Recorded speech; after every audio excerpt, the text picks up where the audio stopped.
when the world's too dark of a place to be, and you need an escape from reality. Open up those pages, it's sci-fi or fantasy, whatever genre you please. And join a book club, 'cause you won't read it on your own. Join a book club, so you'll be held accountable.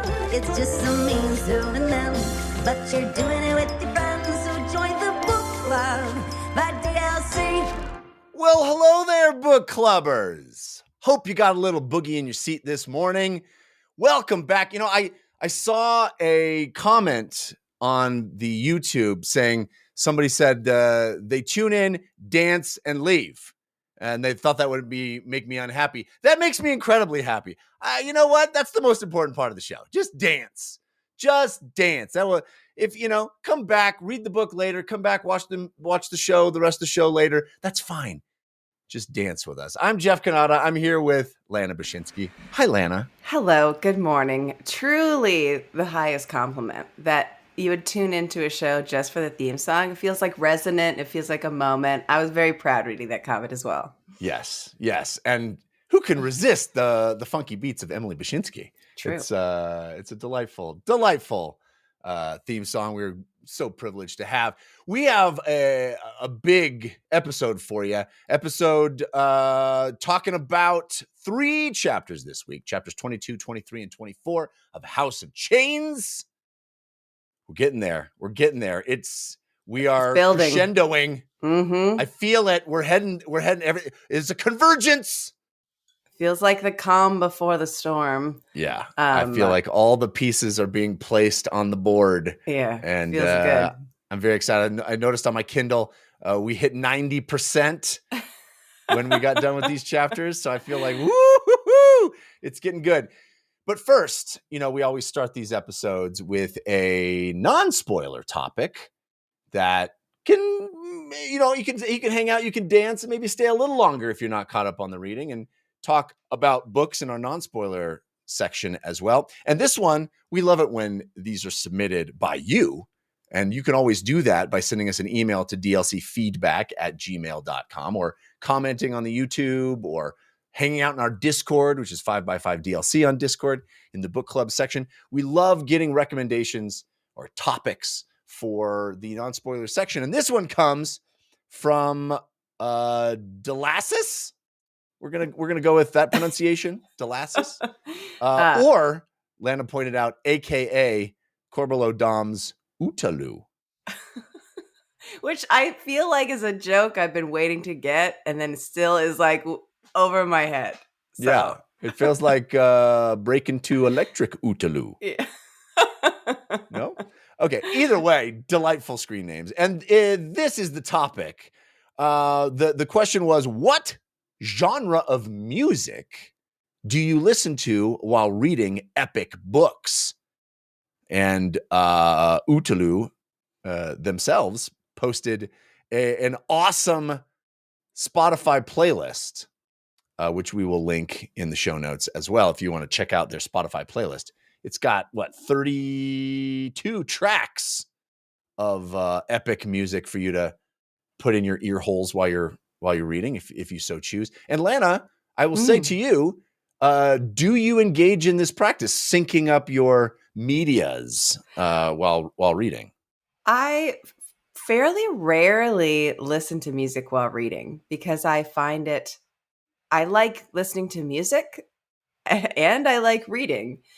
And if something happens in the music that I recognize, I'm like, oh, I love this. And then I'll just bop along, the music priority, and then be like, oh, right. I'm reading. And then if it happens song over song over song. So the only way I can possibly listen to music, if it is music I've never heard before, and typically completely lyricless, and honestly, without almost any audio interest at all.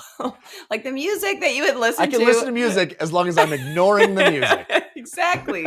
Sometimes it'll be a mood, you have a long week, you do a workout, you have a bath, and you get the book, and you get the candles, and you get the basically whatever ambient music you would be playing at the spa if you go get a massage. That's the level of music that I can have. And even that, I will hard listen to some ocean sounds and it will still be distracting for me. It takes me a minute to like plug in. And then once I do, everything else falls away anyways. So it almost feels completely redundant effort. So you're not looking for like the Carmina Burana during a big fight scene. You're not. No. Yeah. I feel like I've listened to music to like get myself in the mood of reading. Like if I know there's a particular vibe coming in the book, I might be like, as I'm like getting things that I want, like a tea, maybe like a blanket, like making the nest for the reading time. Yeah. I'll like listen to a tune that gets me in the vibe of that thing. Yeah. Especially if I'm starting my reading really late. I'm like, okay, it's tomorrow. Whoo, we got to stay awake. I'll like try and bring the energy somehow. But then it's always like, I'm so prepared, and then turn everything off and then focus. Yeah. What about you? I am that. I will take it even farther. I feel like you were pretty extreme. I may be even more extreme. Like I have a hard time focusing if there's any distraction whatsoever. In fact, a number of times this week, I brought my Kindle with me places. I'll go to I review movies on the Filmcast, which you can find online if you're interested in hearing me talk about movies. I also review movies, and so I have to go to screenings, and oftentimes I'll go to these press screenings and I'll get there early, and I'll bring my Kindle with me and I'll be reading my Kindle, and there'll be somebody in some remote section of the theater having a whispered conversation, and I'm like, I can't focus. All I'm hearing is their conversation. So I enjoy this synchronicity of music to mood to reading mood. I enjoy it asynchronously. I truly do. I really like when I hear a piece of music and it evokes something I have read recently. I'm like, oh yeah, but I don't want them to be happening at the same time. I do not want to be hearing music while I'm reading, even if it is the perfect music for that moment. I will find it distracting, or like you, I will get, my conscious mind will be taken to the music rather than the reading. And so I have a hard time doing this. And I really admire people that can, because I think that sounds really cool. It sounds amazing, especially if like you're like on, like a lot of folks are like on the reread. If you're like, okay, I've made the perfect playlist. It's the exact amount of time it will take me to read this book. Yes. Moment to moment, like a spin class. My Kindle says this is going to be a 38-minute chapter. I've got a 38-minute playlist. Let's do this. Look, now I'm like, I don't think I could focus through it. It would definitely end up being like a 45-minute read of just like minutes of unfocused. But that sounds like I have 6 more sentences and the music's over. What do I do? Now I'm distracted by that. Ironically, it's so interesting that you get like distracted when you're like at like a movie theater and stuff, because I feel like it's only when I sit down knowing I'm going to do like a couple solid hours of reading that I find it hard to plug in. And if I have 5 minutes, I'm like, I'm going to read for 5 minutes. And maybe I think it's just like the amount of time. My brain's like, well, you only have time to do this. You got to do it. And then I sit there. That's interesting. I mean, I find it's a strange thing, because if I'm really into a scene, I can completely block out everything around me. But if I open the book and I'm like, okay, time to dig into this scene, but there's stuff happening around me, I have a hard time digging into the scene. Like if I'm really into the scene and then, my wife or kids come into the room, I can completely ignore them because I'm already sort of in that mind palace, I'm in that place. But I find entering the imaginative space, reading the word, I'll read 2 paragraphs and I'll realize, all I've been doing is sort of processing the thing that's happening in the real world. And I haven't been actually constructing the visuals in my mind of the book. So, and then I'll be like, I have to go back and reread that whole section.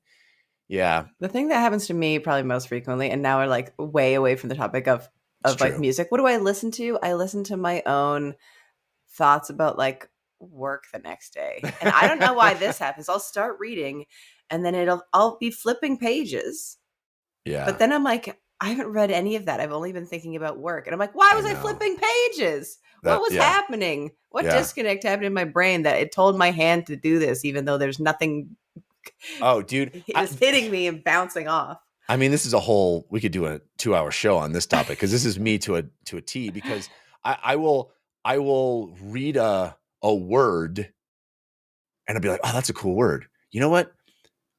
That word reminds me of this thing. Oh, you know what? Oh yeah, last week that would have been the perfect word to say inside, or is the stupidest thing, but it'll be what I'm reading that will like catapult me into this whole other stratosphere. Heberic hand glowed. Oh, that would be a cool image for, and it just like goes off onto it springboards me into thinking about something completely different. But I'll keep reading and I'll get to the bottom of the page and I'll be like, ever since Heberic's hand started glowing, I have no idea what happened, because now I'm over here. It's interesting. It's almost like meditation in that way, where they say like your mind is going to wander and just bring it back. And like, interesting. Anyway, but hey, cool question. Thank you, Korbolo Dom's Ootooloo, aka Delassus, for that awesome topic. We'd love to hear more topics from you to discuss, even if they don't relate to us. Yeah, we'd love to talk about them. And we also think people should check out this playlist. If you have the ability that Lana and I seem not to have, this is a cool playlist to do that with. Mm-hmm. But we have lots to get into this week. Woohoo! Exciting stuff. So let's get to spoilers starting right now for chapters 22, 23, and 24 of House of Chains by Steven Erikson. We start with our buddy Strings / Fiddler hanging out with all these new soldiers, Malazan soldiers, just names of new people hanging out. And interestingly, there is a lot to be made in this first scene of chapter 22 of sort of this legend going around, I guess, of this character named Nefarious Bread, which, come on, this is a ridiculous name. I mean, Erikson is amazing at names. I think this is an intentionally ridiculous name because it's one of those tall tales, it seems, of a person who killed 18 raiders one day, 13 the next. And then they're like, no. Let's ask her. She heard about it. Yeah. I heard he killed 50 people. It's one of those things. And I don't know if this is just a one-off little moment to show us how the lives of these soldiers incite these kinds of tall tales, or if Nefarious Bread is being built up for some big moment later. What is your take on that? My take is that it's like showing how, legends begin in the same way that we've seen, the reverence people have for the bridge burners. And, right. We've also seen through the bridge burners, like half of the things that they've done, the amazing feats, but there's probably double that or more of things they haven't done that people talk about, kind of thing. And so I feel like it's that kind of thing, but just the name Nefarious Bread is the thing that makes me feel like it's even more pushed into legend of like, okay, there's nobody named Nefarious Bread. We can all at least say that. But I mean, that would be like my read as somebody intaking the book, which I am, but somebody analyzing the book, I'm like, Steven Erikson is that's gotta be a real character. Not because I really think it is, but only because I think Steven would make it so. I know, right? Like it's such a great joke that you kind of want to see it paid off. Like, exactly. Like Nefarious Bread is is the opposite of amazing. Yeah. By the way, I would love to have a sandwich made with Nefarious Bread. It's infamously delicious. Diabolical pickles. And there's clearly like jokes being made in the scene about names. They're like, Strings is not your real name. And he's like, Throat Slitter is your real name? Your mom named you Throat Slitter? So cool. Good. It's sorry, so funny. Balm, was it? yeah. It's so good. Yeah. So yeah, I mean, I hope we haven't heard the last of Nefarious Bread. I hope we haven't heard the last of like all of these people. The fact that it was like, all right, and here's the chapter. Like, I went back to this stupid SNL sketch from like, I don't know how many years ago, Ben Affleck as like some frat boy, like rattling off all the names of his frat buds. This is the same vibe to me. Yeah. So good. And we get one who's like, I can't help but read as Toblerone, even though it's like Sobalone or Sobalone or something like. I'm like, it's Toblerone. Delicious Toblerone. Delicious chunks of nougat. You know, after I eat my nefarious bread, I like to polish it off with some Toblerone. Anyway, then we have this really interesting moment at the end of this scene where Bottle sits down and decides to do a Quick Ben style stick and string ritual, which I always loved. From the very first moment we saw that way back in Gardens of the Moon, I just think that's such a cool way to make magic tactile, you know, like this intricate sitting in a circle and putting string, and it looks so cool. Anyway, really interesting moment because Bottle is kind of struggling. Fiddler's like, you know, you really should add a little soupçon of, I don't know. He's like giving advice on how to do it. And everybody's like, whoa, Fiddler knows how to do magics? That's questionable. And then he's like, oh, the whirlwind wall. And we've got this little voodoo doll and I'll put it over here inside the wall. And evidently it represents Kalam. So I think lots of foreshadowing. I mean, not foreshadowing. The whole thing is a premonition. So what do you make of that? Foreshadowing, emphasis on the shadow. Yeah. So literally the doll's shadow is what comes, because they're like, it's not doing anything. He's like, look at the shadow, and the shadow is moving, which is such a cool moment. Awesome. I felt like I read that scene a couple times and just tried to like piece together exactly what Fiddler was looking at as he's like grinning widely at whether it's just the excitement of Kalam's here versus like what other additional knowledge might he have that we don't know that he does. And right. The thing that really, I don't think I was able to like make anything of it other than like Kalam gonna do some stuff. We gonna see Kalam doing Kalam things. And I like that. Yeah, we know Kalam is like sneaking through the whirlwind. We know Kalam wants to murderize some folks. Why is everybody so confident? I mean, other than the fact that he's an assassin and that's like his whole thing, but why is everybody so confident in his purpose? That's my question. Right. Everybody's like, oh yeah, Kalam's there. And if Kalam does what we all know Kalam's going to do, which is like assassinate some people, but why does everybody know that? I think they're just kind of secure with his alignment in who he is fighting for, you know? Yeah. He's aligned with their, their sensibilities as well. So it's like, he's coming. That's a good thing. He's my buddy. He's going to do the things that we want to have happen, that kind of thing. Yeah. Then we have this small little moment with Gamut, who's, let's be honest, going through some stuff, Feeling feels.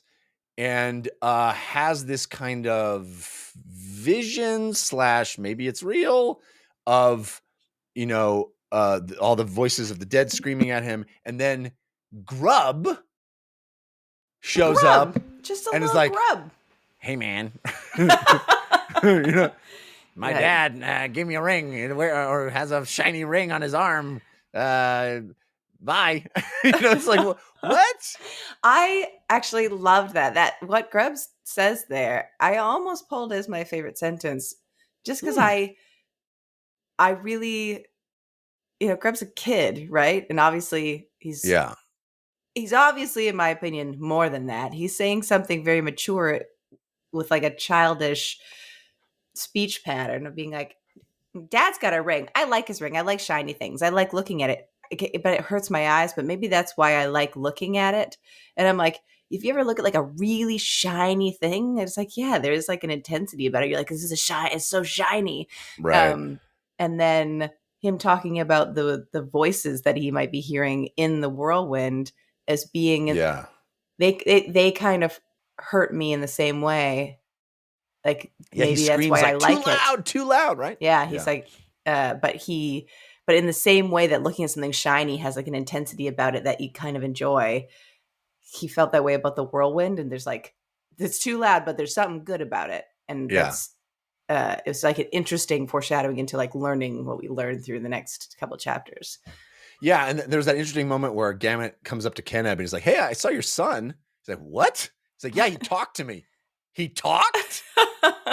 He doesn't leave the tent, and B, he doesn't talk to anybody, least of all me. Yeah. What? So it's that kind of, was it a vision, or is Grub kind of this, we already found out through that epigraph that there is, Grub becomes something. yeah, he becomes the High Fist. Oh, right, So, High Fist. Interesting that Grub has this aura of soothsayer about, or not even soothsayer, but sort of like, a little magical or ethereal or something else is going on. I think the maturity that magic seems to lend children of this world. There's like a wisdom. Yes. Yeah. That's a good point. Yeah. So then we have basically Gamut kind of reasserting himself as Fist. There's this moment of like, are you gonna take back your command, Gamut? He's like, I don't know. Yes, slap. I was like, is this what like the Malazan army is like? Where it's like how dare you talk to me? I have to show my place, so these people aren't going to respect me. I was like, is that necessary? I didn't think it was necessary. A little much, but Blistig kind of likes it. Evidently, slaps Blistig in the face with his gauntleted hand, breaking his nose. But have we seen that kind of like, assert your dominance for rank in the Malazan army? I feel like Whiskey Jack did similar, not quite to that extent, but kind of like put people in their place kind of stuff. Yeah. I was like, it seemed like you guys were getting along and he was kind of helping you. Well, it plays like everybody wants him to get his spine back, Yeah. And then I feel like the smile from Blistig is like, I wish he hadn't hit me, but I'm glad he got his, Stella got a groove back. It seemed like he was like, mission accomplished to me. But I was like, yeah, I've never gotten the impression of the Malazan army that they require seeing that kind of physical assertion of. It's super broy. Yeah, it's so super broy. He's like, you think I'm not alpha, dude? You think I'm not alpha? You think I'm scared to be Fist? I'm not. But then he's like, I guess I got to go let him smack me back later. Yeah. But yeah, so Gamut is back, feeling command. And then we get some stuff with the team kind of getting ready, getting closer to the whirlwind, trying to understand what's going on, who's gonna show up at the fight, and it's all this preparation for this big convergence that's going to happen where the big battle is going to go down. The end of chapter 22 is, the horns sound. It's time to march toward our final battle. Fiddler and the gang is like, what are we going to do? Who's going to fight? Who's not going to fight? Gamut and Keneb are riding together. And Gamut is like, I got to believe in Tavor. I got to believe. It's like it does seem like she's doing a really dumb thing, riding straight into the enemy, showing exactly her hand, being goaded, letting them decide where and how the fight is going to begin. And completely, go ahead. Fully holding a third of the army out of the fight. Yeah. So not only does she have fewer numbers, less experience, it's not her turf, but she's like undercutting the power of her forces by 1/3 by holding them back to just make sure that nobody's going to come flank them, basically.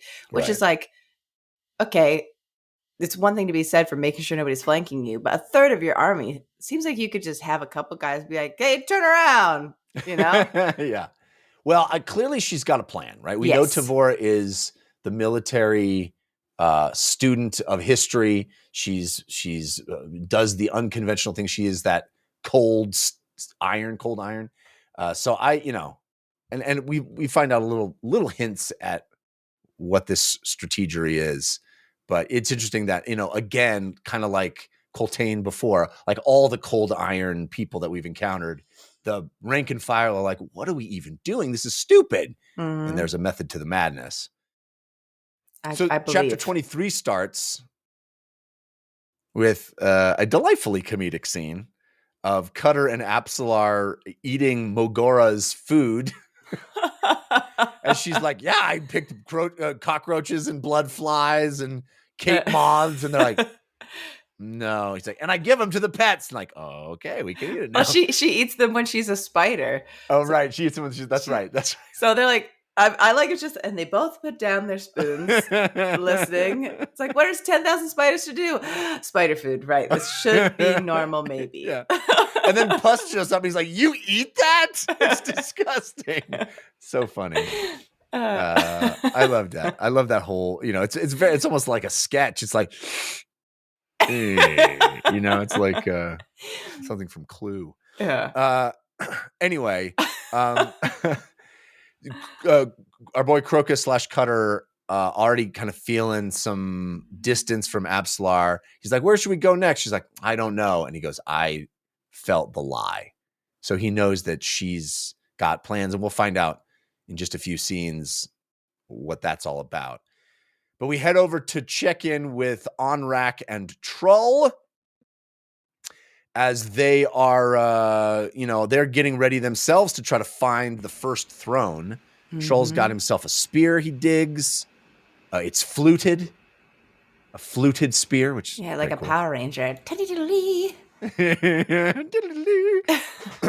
And they have this kind of wonderful, I've really grown to love the Onrak Trull scenes. These are the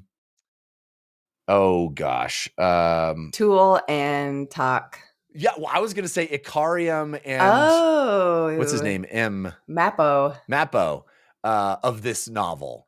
Because Icarium and Mappo I just always loved checking in on them, and they're kind of like goofy duo with some real weight to it. And I feel like that's what Trull and Onrak are in this novel. It's like the goofy duo, but there's some weight to it. And they have some really intense convos, wrestling with some big topics, which I love.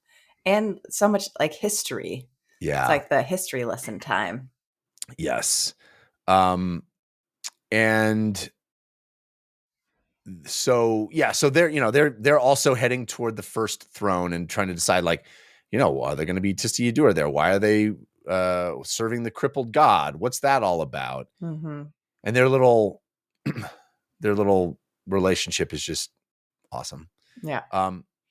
Next scene is another delightful duo, Lestariel and Pearl, although she is just done with him. They go ahead. I was just going to say, before we move on from the previous scene, one of the important things, like they're sort of talking about the history of things, why Tistiyadura are falling, and then talking about, the last time we met up with them, they were like, okay, we're going to face Monarch Ochem and pals, and they might try and kill us, but we're going to say, hey, don't. It's more logical not to, because we have to defend the thing. And all of them were like, okay, you're right. But then this scene, they point out like, oh, you want us to come defend and you're not killing us because you don't expect us to survive this next fight anyways. Whatever comes to this throne, whether you're going to kill us during the battle or we die defending, you still have our doom in your minds. And all of them like, who's to say? You're not wrong. I guess time will tell. Anyway. Yeah, good point. I also loved all this build up to Trull telling a story. He's like, I'll tell you guys a story. I got a sick story here. Maybe I should wait until later to tell it. Like, no, tell it now. All right, I'm going to tell it. Everybody get ready. Ready for me to tell it? It's going to be so good. And Onrak's like, he's going to tell such a great story. And then it cuts away and like, what? I'm ready for the story. Come on. Like, give me that story. I was like, we're going to do a long flashback here. We're going to like get into it. No, we're just setting up the story. Yeah. So then we check in with Lestariel and Pearl, and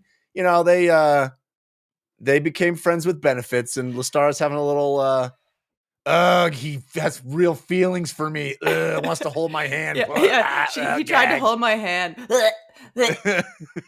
Uh, so ridiculous. So funny. A Pearl who is like completely set up in previous novels as being this like heartless killer, supreme, Like a great know-it-all. yes, got deep undercover, has it over on everybody, and is like, I like you. Can I hold your hand? It's so wonderful. It's one of those moments where I'm like, is this the same person from that other book? It really is, right? Yeah. And there's this interesting moment where she's like, I'm just gonna knock you out. I'm just gonna punch you in your face. Just shut up. Another surprising clobbering. Yeah. Yeah, I enjoyed it, but she like you almost split his skull open, and she's like, eh. It's like so intense. Sorry. Well, so she sees this thing on the ground that we don't know what it is, but it seems important. She reaches down to pick it up. He's like, I saw you pick that up. She's like, oh yeah? Did you see me pick this up? Pow! Knocks him out, hoists him over her shoulder, and just keeps walking like, now I gotta carry this dummy. Yo, did you picture Lestar Yell as like built like a firefighter? Well, she's an assassin. She's like a hardcore. Yeah, but I think of assassin as like kind of like like lithe and I definitely didn't lean. picture her like a but also sucker punch somebody. It doesn't take a brute to do that. I don't know. Well, it's the hoisting and carrying through the desert. I know. Yes, it's not about the clobber. It's about the. I'm not even like, okay, now I have to drag you. It's like, now you're over my shoulders. Fair point. Let's go. Point. And it was like, it was a mere 2,000 steps to the next location. I'm like, carrying a person? Yeah. How small is Pearl? Yeah. Yeah. Maybe Pearl is slight. Petite. Yeah. But then Cotillion shows up. Hey, and he's like, and she's like, hey, Cotillion, I think I found something of yours. He's like, it's not mine, but I'll take it anyway. And we don't know what it is. We don't know what the object is. Do you have an idea? Theories? Yeah. Well, I figured you would have a brilliant idea, but I don't think it's a brilliant idea by any means. It's just an idea. I don't know where they are in the desert. I don't know if they said it was shiny. My brain thought it was like a talon. Like one of the talons that they had. I don't know if Kalam maybe. I pictured whatever it is. It was something Kalam was carrying and maybe dropped or used in the fight with that thing. I don't know where in the world they are, but it might be. Yeah, it could be. I can't think of. I'm sure we were told that Kalam dropped something, or we were told somebody. The only thing I locked onto that I know was lost, and I don't think this is what it is, but I thought about the coin, Opon's coin that Crocus lost a long time ago, but I feel like he threw that in the water. Would it have like... Yeah, you're right. Is this the ocean secretly? And it's irrelevant now, and I feel like she wouldn't have thought it was Cotillion's if it was clearly Opon's coin. So I don't know. Yeah. I don't know what this is, but it's interesting to me, and I'm curious to find out. I think the only reason I was like, I don't know why instantly I was like, oh, it's the Talon, because that was like his stuff. Yeah. So like the only thing that I would pick up and be like, oh, this is yours, is one of those things. Yeah, maybe. I mean, that sounds more correct than anything else I can think of, but I feel like there was a fight with Klum and a demon or something where we were told he dropped something. Yeah. And I don't remember exactly the details, but it'll be interesting to find out. Yeah. But then we have Absolar, back with Absolar, who's also thinking about ditching Crocus, and she's like, man, such a bummer. I really like this kid, but all he likes is for me is my assassin. He only thinks it's cool that I'm so good at death. Yeah. Like, he wants to be like me so hard. He's like trying to be an assassin too, changing his name. With me, but not like in love with me. Do you know what I mean? Yeah. Yeah. Is this the first time we've been in Absolar's head since Gardens of the Moon? Maybe. Because we've been in Crocus and or Cutter's head a lot, and we've seen her from sort of a distance. Right. But I was very surprised at like really seeing how she felt about Crocus so explicitly. Yeah, that she actually does care for him. Yeah, I think was an interesting reveal in that. Well, I think we're never quite sure if she actually likes him or not. And but like Crocus mentions that they're like, in like an intimate relationship. Like he mentions being close to her. Yeah. But like it's interesting to see their perspective because it's clearly like, two insecure youths Yeah. like struggling in their relationship because both of them are like they'll never see me for me, but they both feel that way is what it feels like. Right. It's so it was very interesting, and I just wasn't sure if I had like forgotten, but I was very surprised that she was like, I love this guy, but I love Crocus. I don't love Cutter, like whatever that is. And I don't think I'd ever seen that so explicitly in the book before. I agree. Yeah, it's kind of beautiful because she explicitly states this because he is trying to be more like the side of me I hate about myself. Yeah. And I thought that was a really lovely notion, It's like he's changing his name. I'm like the queen of changing my name. I did that first. Thing. It's like, yeah, it's my whole thing. Don't try to do my thing. I just want him to take off my glasses and say, there she is. There she is. Do you even know how beautiful you are? I see you. I see you. You just don't. You don't even need makeup, girl. You don't have to be an assassin. I don't even care if you kill people or not. I'm in love with the Fisher girl. You know what? You got me. Hook, line, and sinker, baby. Hook, line, and sinker. And she's like, I don't know about Crocus. And it's like, Cotillion's like, ha-ha, I'm here. I love how he just pops up. Cotillion's a delight. He's a delight. And I love that it's always like, oh, hello. It is like a vibe. It's never like there was an ominous feeling cold. It's always like, what's up? Hey, here's another direction. Bow, bow, bow. He always shows up at the most awkward moment. She's like, oh, I think I'm in love. He's like, what are you thinking about? He's like, you want to talk about love? I got some observations about love. I've got an idea about love. Girl, shut up. He likes you. He does. He wouldn't have been around for you if he didn't. Also, if you need some time for thought, I kind of have like an errand that you can run for me. Thanks. Thank you. Bye-bye. I know love. I mean, they don't call me Dancer for nothing. He promises he will kind of look after Crocus / Cutter. He's like, I will protect him like he's my own son. And she's like, good, because I'm out of here. Do we know who Cutter's dad is? No, we know who his uncle is. Yeah. But what is his lineage? I thought I just, again, just me being suspicious of everything in this book. I'm like, is there a chance that it is he's actually son? Dancer's kid?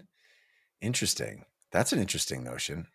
I like how you come up with these things. That's good. That's very good. I also enjoy the calling out of Absalar calling him out of like, you don't act like a god. It's like, this is not how gods behave. He's like, well, I'm not like super god. I'm not like a god. I'm more like a patron. I mean, God, your words, not mine. I would say patron, and maybe it's just because I'm humble. And let's call not me think God. About it. Who am I to argue? Then we check back in with the aforementioned Kalam, who is finds himself in what I believe to be Karsa's glade, right? Because snakes on a plane. We know that there's only snakes, these mother effing snakes in this mother effing glade. That's what it means. And he's thinking about his Tataral knife, which is like already kind of getting brittle. He's like, oh man, can't get a good knife these days. Mm-hmm. And then he has this revelation of a Tataral's weaknesses. Doesn't work against elder magic. Pretty big deal. Which evidently he and Quick Ben discovered and kept secret. Yeah. Big deal.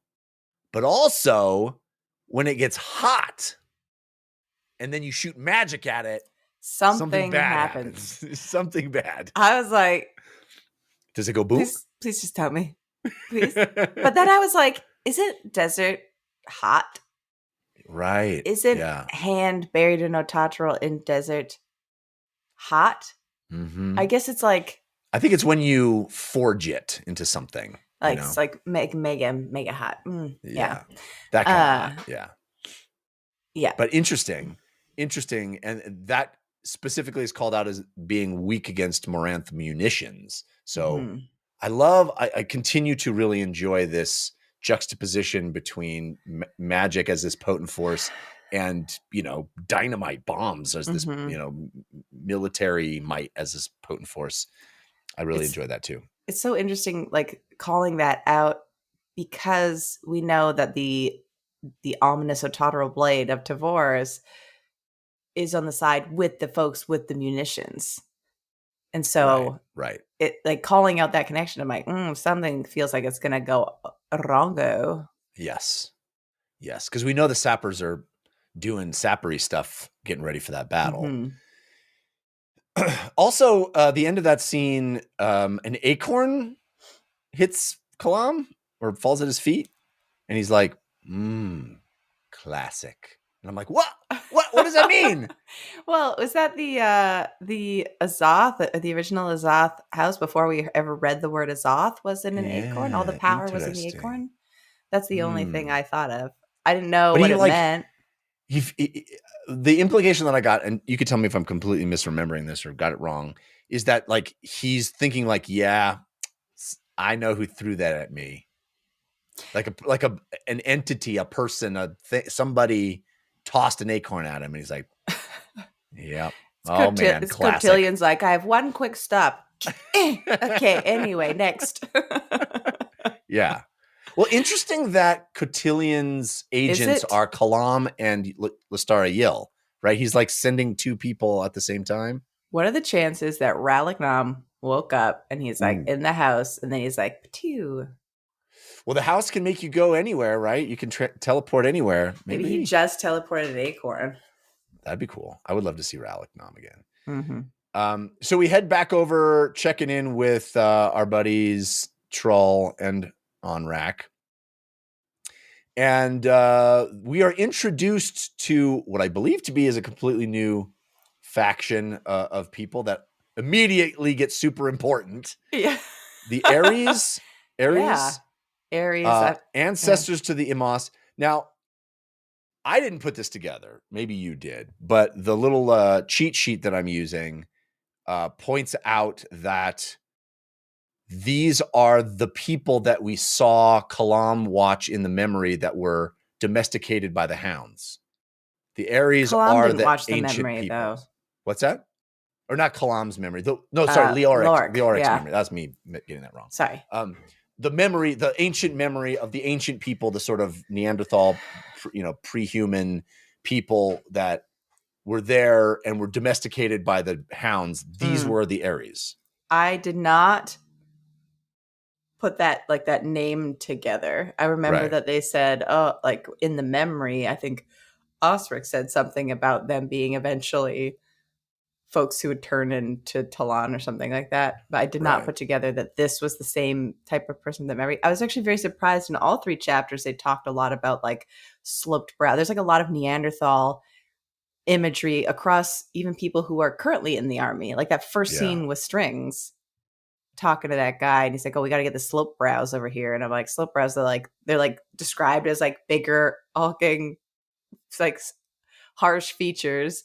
And now we have somebody else, but they're different. Obviously, this is like specifically the Aries. But then I was surprised at how much Neanderthalish vibes I got throughout everything. Right.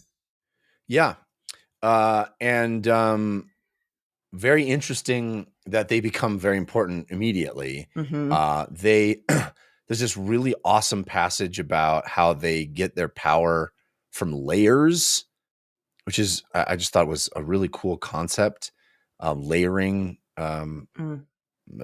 things, shaping things, tools and weapons, air shaped by throats, really cool stuff.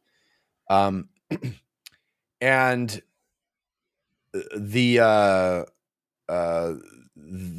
Aries woman shows up because Monarch Ochem opens this bone pile gate. And evidently all the Aries were bone casters, all of them.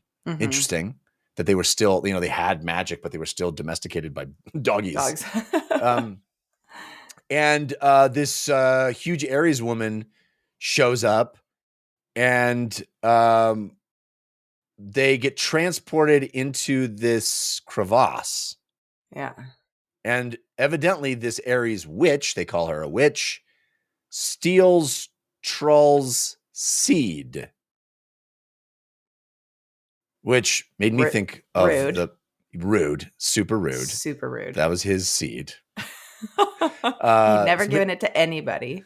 But it made me think of the Penny and Doman immediately, obviously, because they were seed stealers. Yeah. But they don't seem to be using the same methodology. Yeah, there's not the death throes.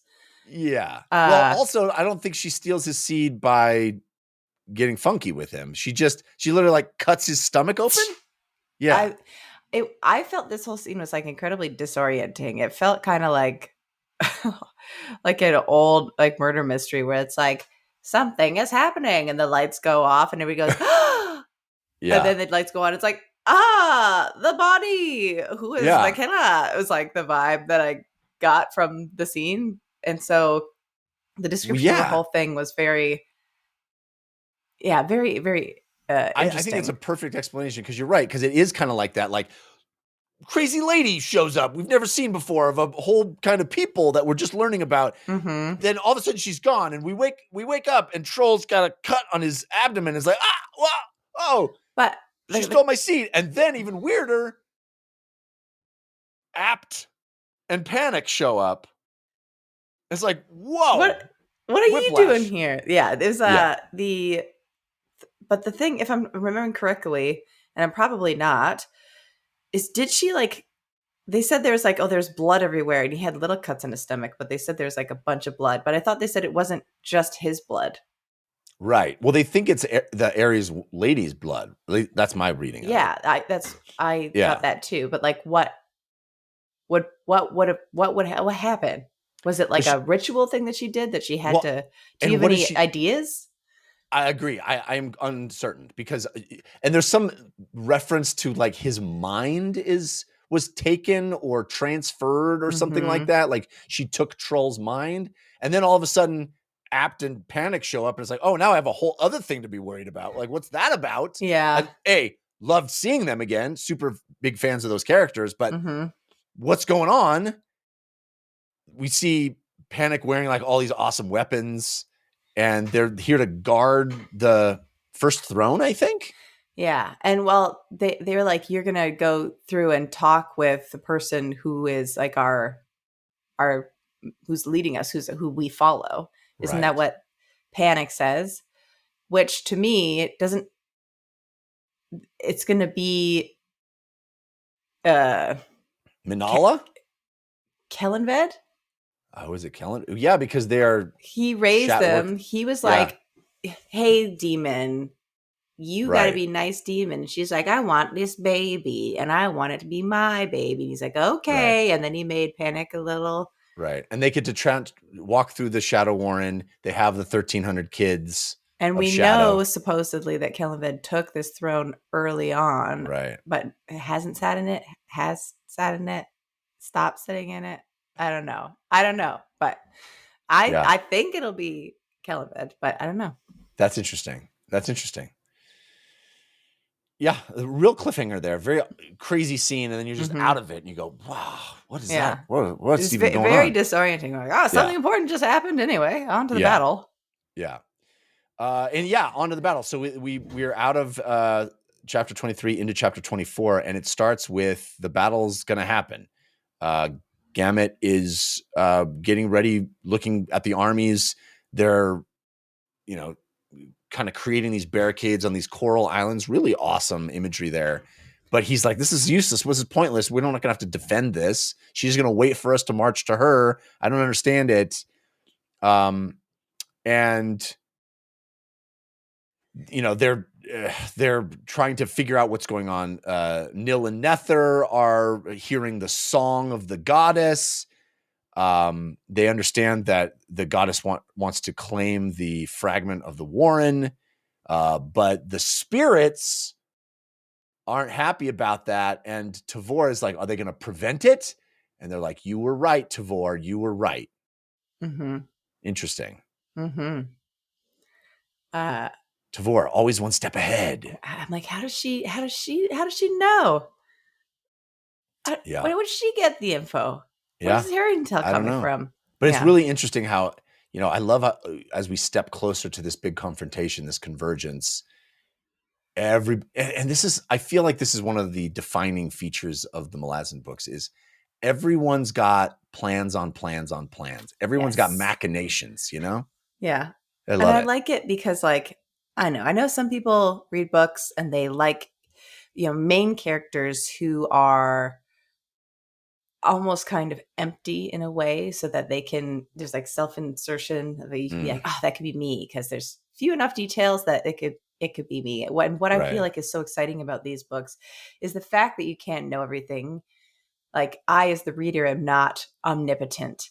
And so it leaves you, for me, it feels more immersive than other books that sort of leave space for you to put yourself into it, is because I guess probably like the themes of it being like an army and there's like a whole bunch of people here all wondering, all trusting or not trusting, but like doing their orders or whatever. It sort of throws you into that space of being like, I do trust Avora. I don't know where she gets her knowledge. Something's going on. I wish I knew what it was, but I'm along for the ride. Yeah. It feels very immersive to me in that way because it feels more human to not know. Yeah, I agree. Really enjoy it. I love it. And the constant feints and misdirections that they're doing on this grand scale that I'm also navigating as a reader is really cool. So then we get to Fiddler, who is having a hard time of it, feeling the songs, thinking he's going to die. Mm-hmm. Like, interesting scene here in that Fiddler's like, oh, I'm going to die tomorrow, right? And they're like, probably not. I hope not.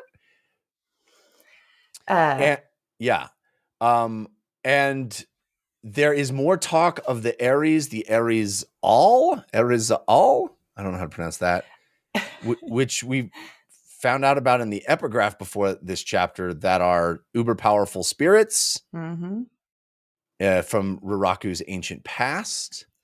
And Bottle's grandmother talked about the Ares. Bottle saw the Ares witch in Fiddler's moment of crazy blood. Yeah. And Fiddler's like, that Tano song. I told that Kimlock guy not to make a Tano song. He touched my shoulder and he learned all about my story and he made a song. Classic.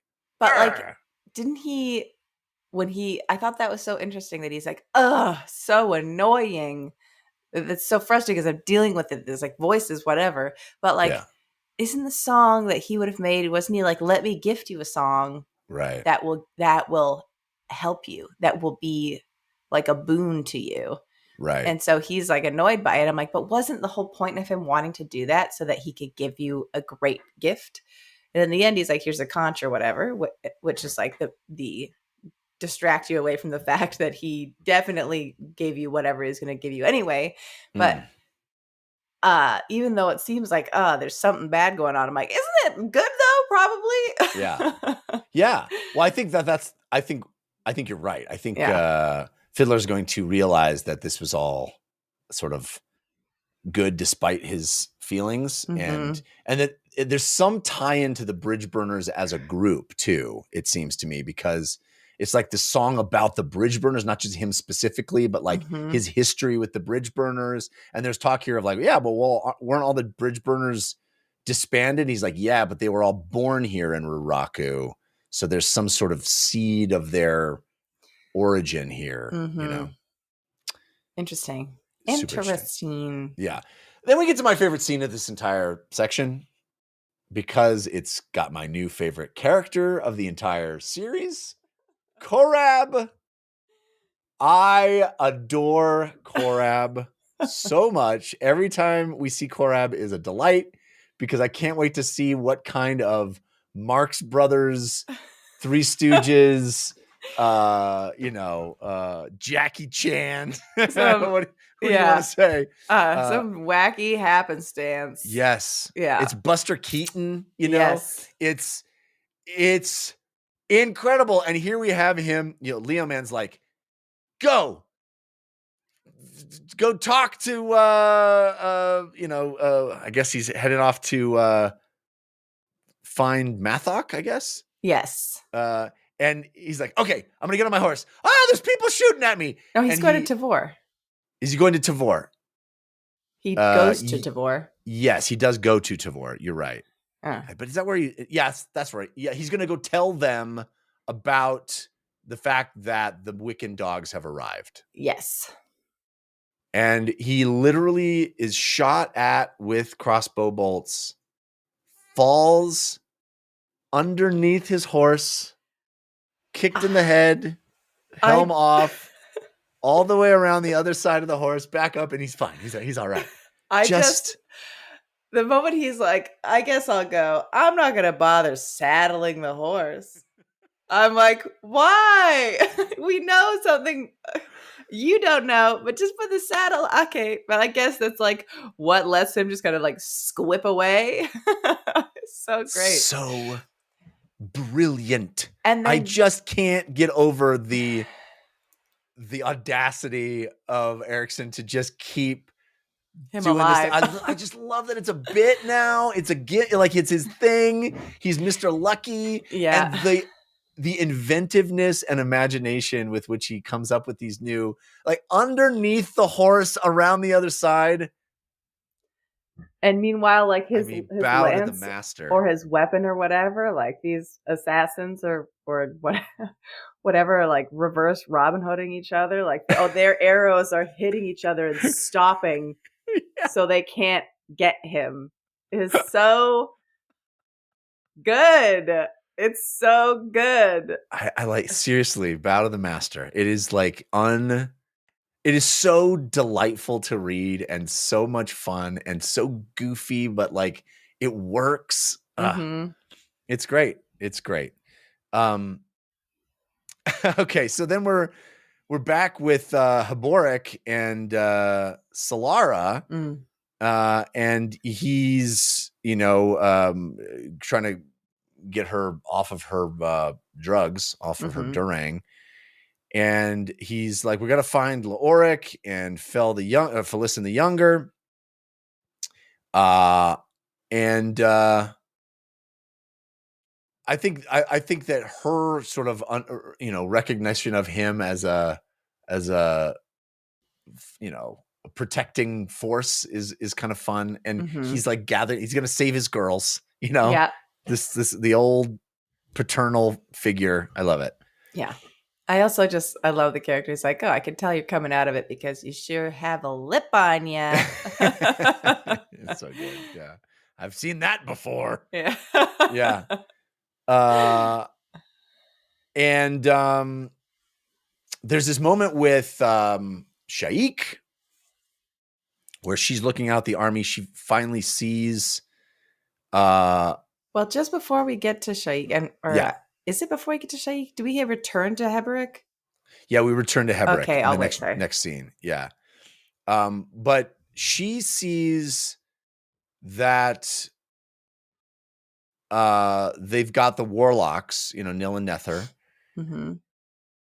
And she realizes that she realized something about Tavor's plan, and she screams and calls for Leoman. Well, I liked the scene because they're kind of looking and they're like, okay, we can see her. And she's like, she's on our family's horse naturally. Yeah. It's like, just like those frustrations are right there. And she's like, I can see that you've got your baby warlocks there with you. Okay. Yeah. So Camus or whoever is like prodding the rest of the army to find more mages, not finding anything. Classic.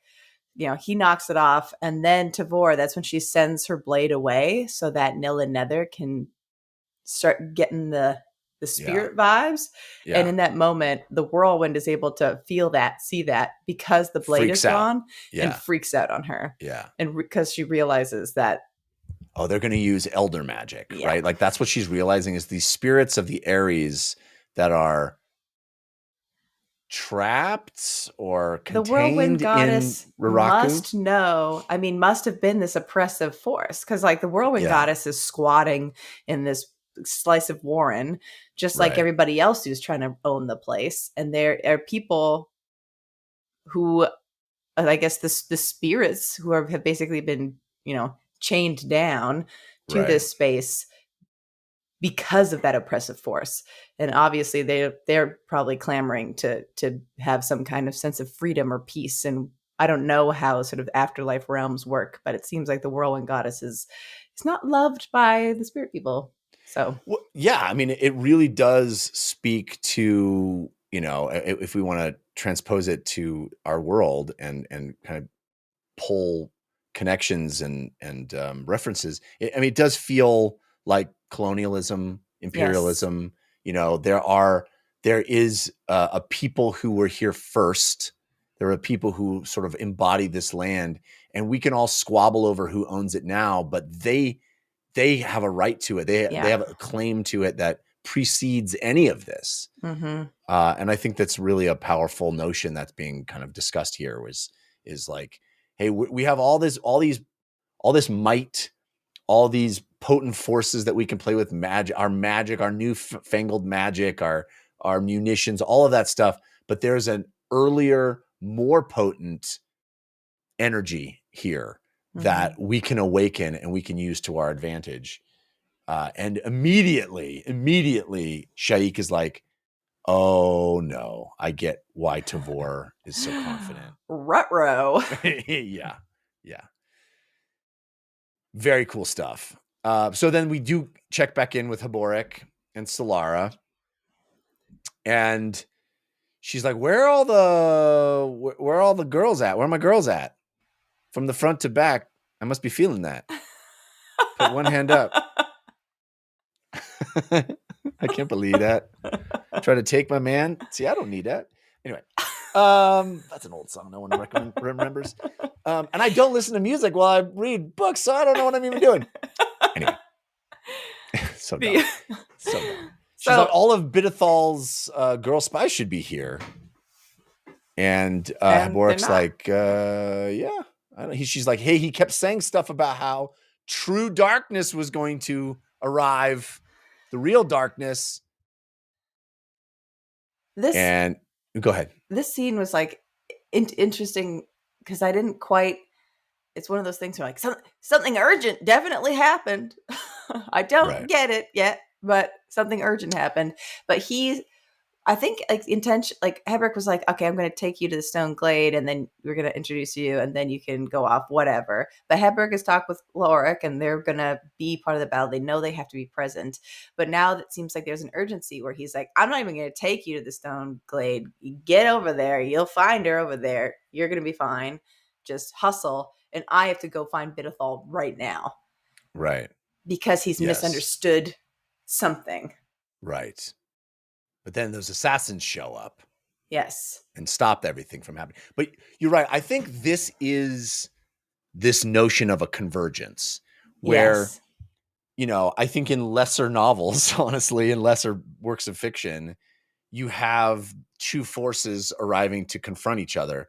And Erikson doesn't seem to be content with that. It's more ambitious than that. It is, yes, these two forces. It is Tavor and Felison, the two House Paran sisters and their legions coming to face off. But there's also all these other wild cards. And I think that's what's so fascinating is that this Bidethal, it's like, hey, I've got the whirlwind goddess who's claiming this fraction of a warren, going to turn it into a real warren. Tavor's like, I've got my Atatarol sword, my elder gods. And it's like, well, there's these other factions too. There's Bidethal who's like, yeah, you want to claim that piece of a warren? Well, guess what? There's a deeper, darker force that wants to prevent that. And then there's like, there's all of the Leoric, Osric, Tisleosin side that's like, hey, well, we're another wild card that has all this we're gonna mess stuff up too. And then there's like Corsa Orlong riding in like I'm the ultimate wild card. Just MFers. cracking his knuckles for miles, like ready to go. It just feels like, nothing is as simple as these two forces colliding, which is what you constantly get in fiction. Is like that would be dramatic and exciting enough to have boom, boom, but you've got all these other things, and I think that's that notion of the convergence that is so delicious. So now I ask you, who are these assassins / spirits?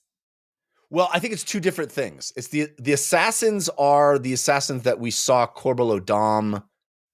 We've he's been assembling the assassins. We saw that whole scene where he's like, I picked the best of the best. They will die for me. I had a couple that were awesome and they weren't awesome enough, so I killed them. He's like, I think those are the assassins that attack Haborek.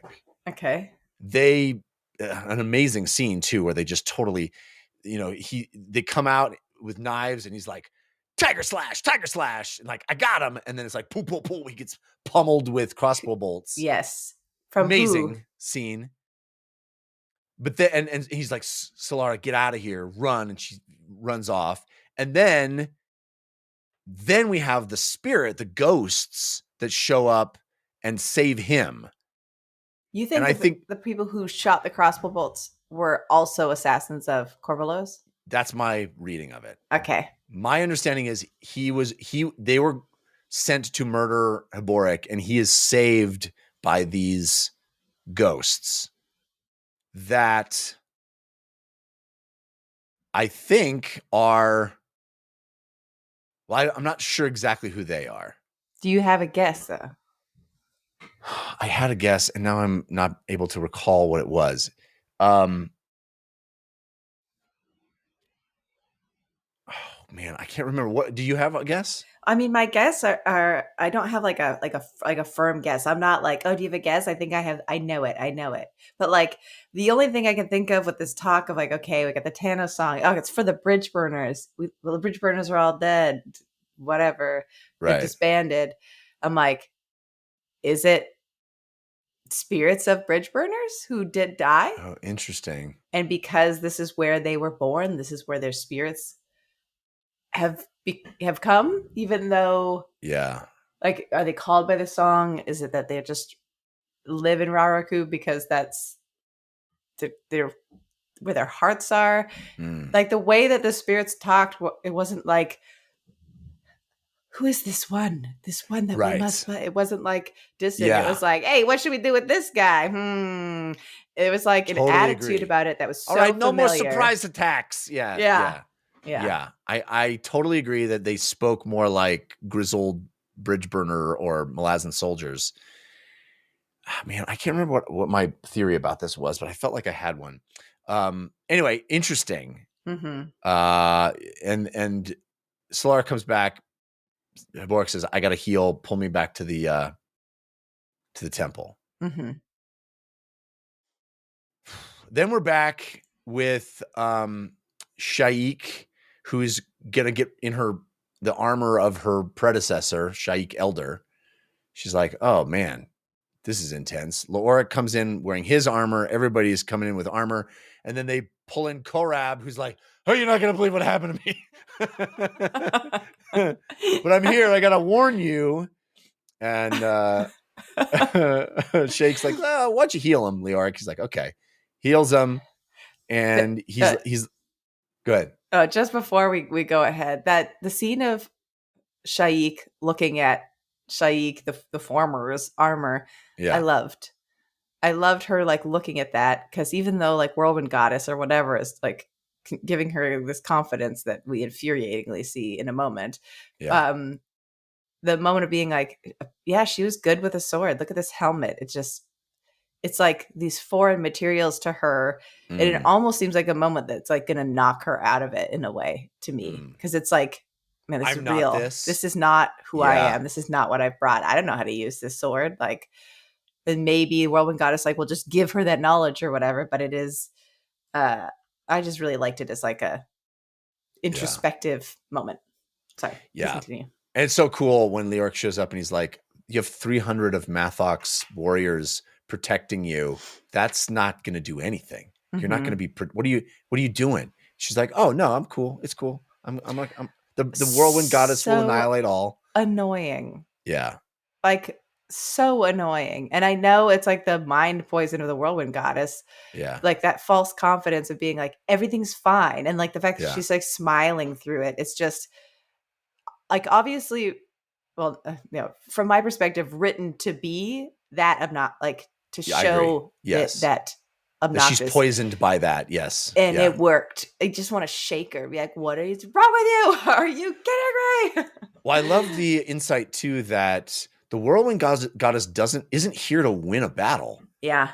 She's here to just cause as much destruction as possible. She doesn't care who dies, her side, the other side, both. Ideally both.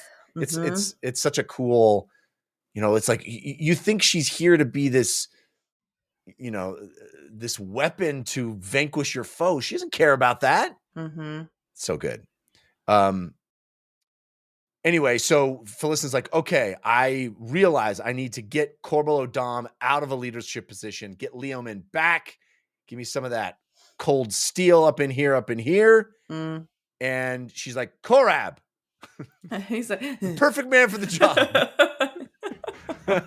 Go tell Leomin to get his butt back here and lead my armies.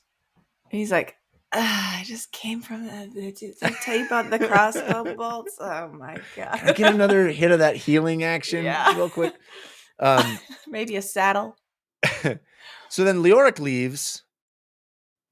He walks over to Korbolo Dom's tent. The sorceress Hanaris is there. She's like, hey, calm down with the magic. Close up your warren, bro. It's basically that scene you see in every, space western where they're like, put your blasters in the no blasters inside the pub. And so he's like, okay, I'll be vulnerable and walk in here. And he sees Korbolo Dom. Korbolo Dom's like, yes, I'm doing it all, and you are a fool to come in here and be vulnerable to me. Next to the back. And he's like, joke's on you. I'm really good at this. I just made it small enough that it fit inside my armor. I just went. It's like, okay, I'll get rid of it. That's right. You didn't realize that I was wearing my blaster-proof vest. But then like it's so interesting because he goes there to say like, hey, you gotta not do this. And he's like, oh, you're gonna do some betrayal stuff. But his like disappointment of being like, you idiot. Like the blood is the way that awakens the spirits, right? Awakens the spirits. Yeah. And now you've spilled some, so yeah. Dummy. Good job, we man. skipped over the part where Gamut had to slice his own hand open. Yeah. And drip blood on the ground. And it passes out. And you're like, good job, Gamut. You did it. You did it, buddy. What? Ow! A true leader. Yeah. Like Gamut's hearing one of the things I just wanted to say is interesting is Gamut is hearing a bunch of voices in his head too. Is it just the spirits? Or is he hearing the Tano song? He's not hearing the song. He's hearing the. I think he's having his own kind of mental breakdown about feeling guilty of sending, of leadership responsibility and sending people, kids, young soldiers off to die. I don't think those are the same thing, but yeah. So anyway, then we get to check in with another delightful new character, which is Grey Dog. Oh, I love Grey Dog. Grey Dog. Grey Frog. Grey Frog? Grey Dog. Grey Frog. Grey Frog. Grey Frog. It's definitely Grey Frog. Thank you. And another thing that sort of feels like it's a little bit brought out of a sci-fi novel is that like it talks like a character you might get that's a robot, like feelings explained, I love the methodology there. It's so cool. I just can't picture anything other than Abathur. Yeah. It's totally good from Heroes of the Storm. And I also love the little moment where Great Frog says, I would marry you, even though our brood couldn't have the right kind of babies. No viable brood would marry you. Super into you, like neither here nor there. Let me tell you, I've met that guy before. Super cute. I found it endearing. It's cute. Maybe it was creepy for you. Sorry, I to totally be clear, get that. Gray Frog from a sweet little demon that could eat a bunch of people if they wanted to. I'm like here for it. Random guy at a bar, maybe not so much. Funny. I do like also how Gray Frog is like super excited, gonna get to eat human today. Just a delight. So good. Ready for it. Yum yum yum. And then this is obviously with Felicity the Younger, and then Solara comes in. She's like, oh god, horrible ghosts saved Taborik.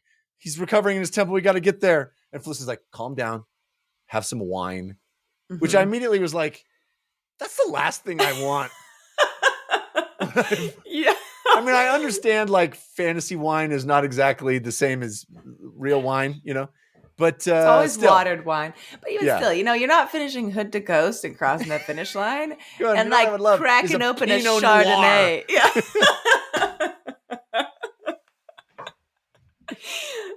I'm exhausted. Oh my god! You know what I could go for is a Sauvignon Blanc. A really dry wine. Then we get we check in with our Tistyliosan friends who are like, these guys are hilarious. These guys are from hilarious. Their initial bravado. I know, it's so great. They're like, all right, we're here. We're gonna mess some stuff up. Oh crap! Scary man on big horse coming through. They will feel the pain of having us get bit by all those flies in this new. Oh my god, who's that guy? Ugh. Oh, he's terrifying. Big man on horse. Okay, he definitely did not see us. Ha ha! We are amazing. He did not see us. Cut to Karsa's perspective, like, look at those idiots. You're just beneath notice. He's like, those morons are here. Oh well, more people for me to murder. And it ends with him like, basically, I have so many people to murder and so little time. Yeah. And then the last line is, alas. It's just so good. He's like, it's only one day. If only the day were longer and I could murder more people. Alas. We all, we can't always get what we want. Yeah. Yeah. So it's happening. The convergence is converging. Everybody's arriving. It's all going down. I don't know. Do you have any predictions? I feel like none of it's going to play out the way we expect. My key is on my predictions. Looking forward to being very wrong on every one. Yeah. My only predictions is, something. I feel like something is going to go horribly awry with the Ootooloo blade and an explosive. I like that idea. I would look forward to seeing that happen. Yes. Yeah. I think Karsa is going to go in there and just own everybody. Yeah. So we'll see how that plays out. But yeah, I think he is the ultimate force that's going to just throw everyone's plans in topsy-turvy. I don't think it would happen, but it'd be interesting if we spent the last chapters only in Karsa's POV, the way that we started the book. Oh, that would be cool. Yeah. I'd feel like I'd be like delighted by that because you girl love Karsa, but also infuriated by that because there's too many people here to do that now, Steven. You can't do that to me. Well, also the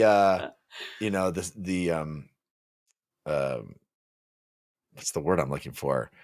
I keep thinking synergy, but it's not synergy. It's balance. What's the word for balance? The mirroring the beginning of the book with the end of the book would be a cool thing. Yeah. Yeah.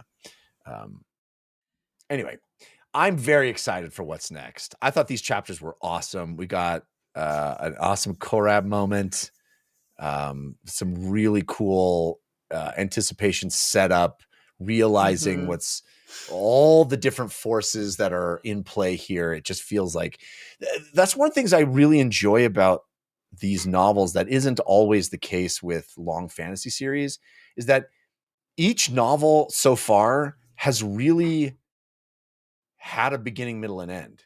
Has Yeah. had like the major, Except the first one. well, yeah, except even the first one, it was like Beginning, middle, and slight denouement. well, even the soaring first into one is second like the book. big thing that we're building up, which is the release of this Jagged Tyrant, was resolved, Yeah. right? Like every book is like, we have the Chain of Dogs. We get to a resolution. We have, 2 resolutions in Memories of Ice, these 2 huge battles, and the Panion Domain resolved. Like it most of the time I find in long series like this, cans are kicked down the road much more frequently, and you get like, the books don't have their own arc. Satisfaction. Yes. Yeah. And it really does feel like each of these novels, these huge themes that could stretch out much longer, are like, no, this novel's about this. And it's we're going to get to an end of what this is about here. And then there's more stuff. And I think that's pretty amazing for a 10 novel series. Very amazing. And like how, I think I talked about it maybe like 2 conversations ago, where like the world is so broad, and in the same way, you and I have never on this show talked about Bermuda, but it exists in the world. Right. But like it could come up and we could spend a whole amount of time talking about Bermuda. Right. Things like that organically get pulled into conversation, and I forget what specifically it was recently. It's like that long word. The Aries. Yeah. Everybody's like, yeah, like things spin up, and you're not like, come on, what's that now? It's like, ooh, more of the world. What is that? That's going to be in the future. I'm excited to read more about it, and it feels organic and just like there's a lot. It doesn't feel distracting from what we're doing here. It just feels like I can't wait. There's so much more to come. And I keep thinking like we're almost at the end of this book. This is book 5? 4. I remember when we started these, it just feels like we're flying through. I agree. I know. I can't believe we're almost at the end of this novel. It just feels like it's happening so fast. Yeah. The other thing that I keep thinking is we got 10% of this book left. Uh-huh. It's called House of Chains. Yeah. How much of this book has been about that? I mean, not overtly, but like the chain motif and people feeling chained, or like literally like. But I feel like Memories of Ice is about the memories of ice, and Dead House Gates is, a lot about. It just feels like I thought this novel was going to be much more about the crippled god assembling his retinue, his all of his underlings. Maybe that's what, like, maybe the end of this novel is like that hammers home, and Karsa Orlong is fully in the House of Chain. Like maybe that's what this is about. It seems like he already is. It's like he's like against his will. It's like, well, you don't have to willingly be a part of it to be a part of it, is what like those like the 7 faces were saying to him, right? Yeah. And then maybe at the end of this book, this big battle happens, and this whirlwind goddess, does the destruction on all sides, but like how many thousands of people become maimed and are like by default, I guess, incorporated into this house. And then the crippled god ascends from the desert floor, like on a platform, like a Super Bowl halftime show. And he's like, "Hello, finally, I own the Warren."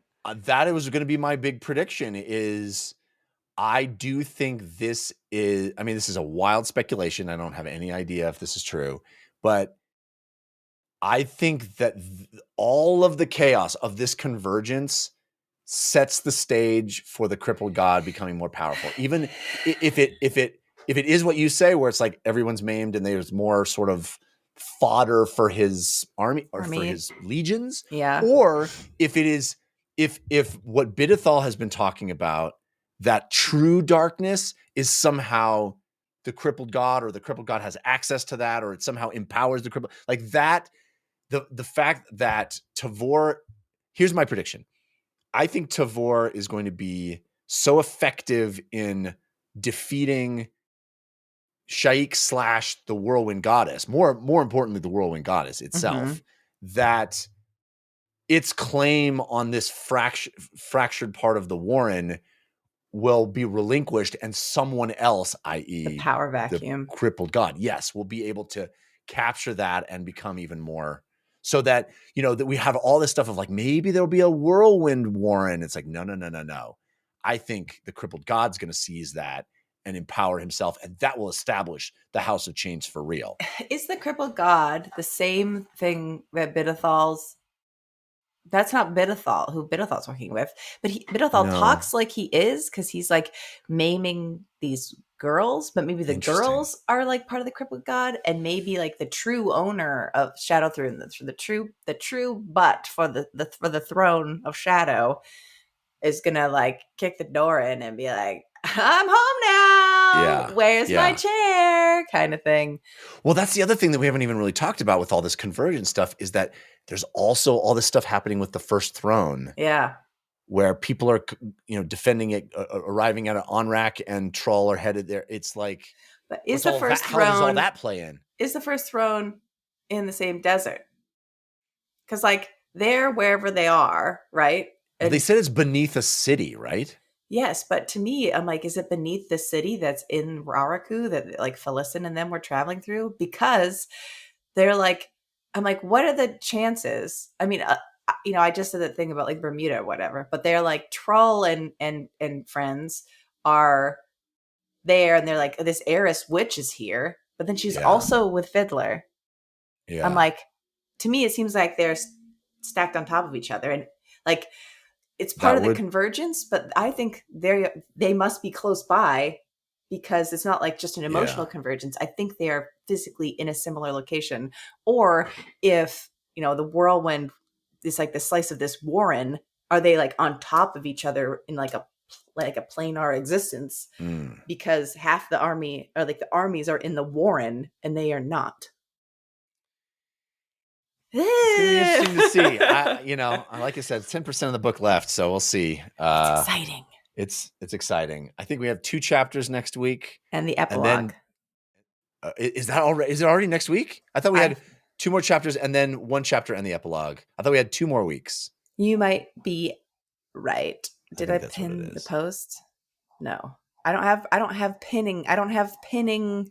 I can look. I got it. Next week is. No, you're right. Next week is 25, 26 and the epilogue. Next week's the last episode. The last one, yeah. That snuck up on me. Holy mackerel. Wow. Well, folks, we will find out how much of this wild speculation is even remotely close.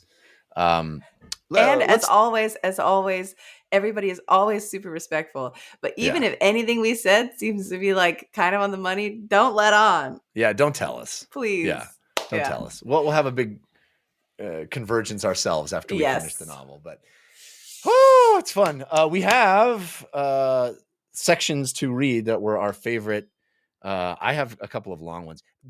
I could have picked half of these chapters. Like there were so many amazing moments, and I think you'll find that I picked the stuff that you would not guess I would pick. Interesting. Because there were sequences where I was like, oh, that is so exactly the kind of thing I would pick. But I'm not going to do that this time. I'm going to do something a little different. So anyway, go ahead. I have 2, and it's funny because both of the things that I picked as my favorite sentence we actually already referenced just talking about it. My first one is right early on in the scene with Strings, talking with some of the new folks around him. Sergeant Baum squatted down. You're the one named Strings, aren't you? Heard it's not your real name? Strings raised his brows. And Baum is? The dark-skinned young man frowned, his heavy eyebrows meeting as he did so. Why, yes, it is. Strings glanced over at another soldier from the 9th Squad, a man standing nearby looking as if he wanted to kill something. What about him? What's his name again? Throat Slitter? Did his ma decide on that for her little one, do you think? Can't say, Baum replied. Give a toddler a knife and who knows what'll happen. It's just So good. So good. Sorry, So good. I ruined that in the main episode. No, it was perfect. If I had known, It was I would have. so good. I would have held off. But it's such a great scene.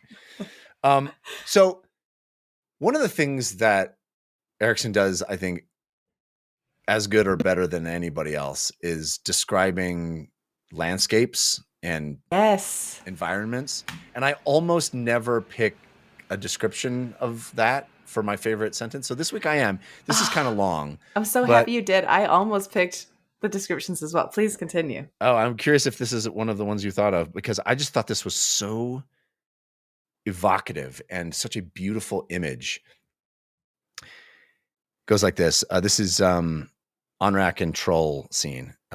Rivers of ice had gouged this landscape, tracing the history of advance and finally retreat, leaving behind fluvial spans of silts, rocks and boulders in screes, fans and slides, and broad valleys with basins worn down to smooth, humped bedrock. Eventually, permafrost. I'm doing a terrible job of this. Eventually, permafrost gave way to sodden peat and marshland, wherein stunted black spruce rose in knotted stands on islands formed by the rotted remains of ancestral trees. Pools of black water surrounded these islands, layered with mists and bubbling with the gases of decay. Beautiful. I mean, that is amazing. Incredible. That's definitely one of the ones that I almost selected. But bubbling with the gases of decay. Come on. It's my favorite Megadeth album. Yeah. My second one here is talking about the Aries and their sort of layered magics. I love it. You said their sanctity was born of death. Are they hoods then? No. Hood did not exist when these were fashioned, Trollsengar. Nor are they strictly death aspected. Their power comes, as Monarch Ochem said, from the layers.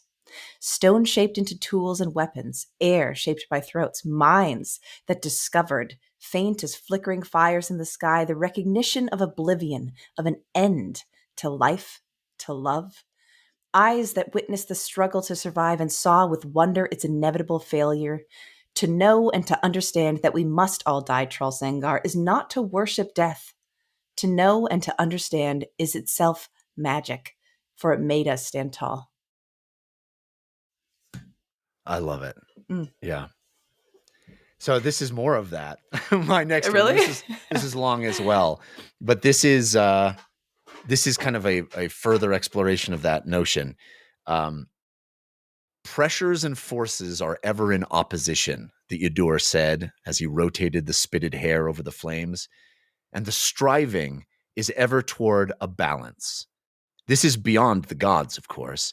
It is the current of existence.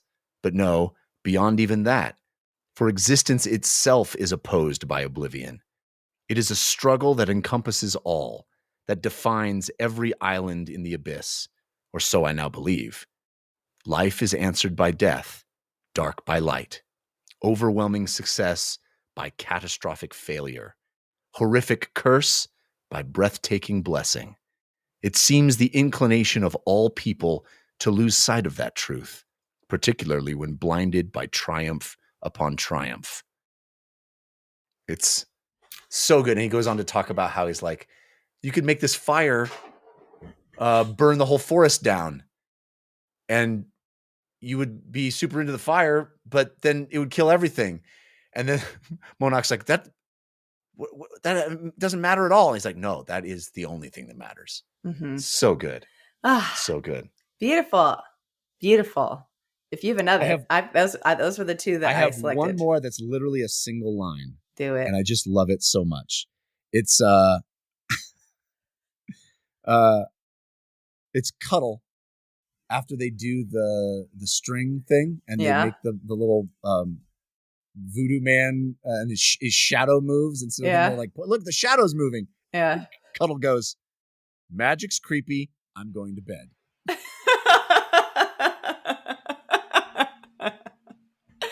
So rad. Beautiful. Magic's I love creepy. that. I'm going to bed. You know, we're all thinking it. Perfection. I'm just saying it. Perfection. All right. Last week of this novel next week, folks. I can't believe it. I'm literally shocked that not literally shocked. I'm figuratively shocked that we have arrived so quickly here. But love that you're with us. Love your questions and subjects for the non-spoiler section. Please keep those coming. Yeah. Post them on the Discord at 5x5 DLC on Discord. Post them here on the YouTube or email us dlcfeedback@gmail.com. And for some of you, I know we got some new faces joining us from the YouTube comment section over in the Discord. Welcome. It's so good to see people joining that community. Agreed 100%. All right, everybody. I'm so excited to wrap this novel up. We'll see you next week. And don't forget to dance. When the world's too dark of a place to be, and you need an escape from reality, open up those pages, it's sci-fi or fantasy, whatever genre you please. And join a book club, 'cause you won't read it on your own. Join a book club, so you'll be held accountable. It's just a means to an end, but you're doing it with the